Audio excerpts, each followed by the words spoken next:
తన ప్రాణమును ప్రేమించువాడు దానిని పోగొట్టుకొనును. ఈ లోకములో తన ప్రాణమును ద్వేషించువాడు నిత్యజీవము కొరకు దానిని కాపాడుకొనునని మీతో నిశ్చయముగా చెప్పుచున్నాను. పరిశుద్ధ యోహాను సువార్త 12వ అధ్యాయము 25వ వచనము.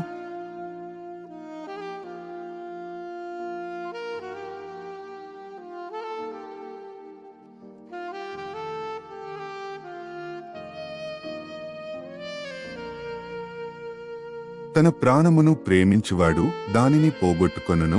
ఈ లోకములో తన ప్రాణమును ద్వేషించువాడు నిత్యజీవము కొరకు దానిని కాపాడుకొనునని మీతో నిశ్చయముగా చెప్పుచున్నాను. పరిశుద్ధ యోహాను సువార్త 12వ అధ్యాయము 25వ వచనము.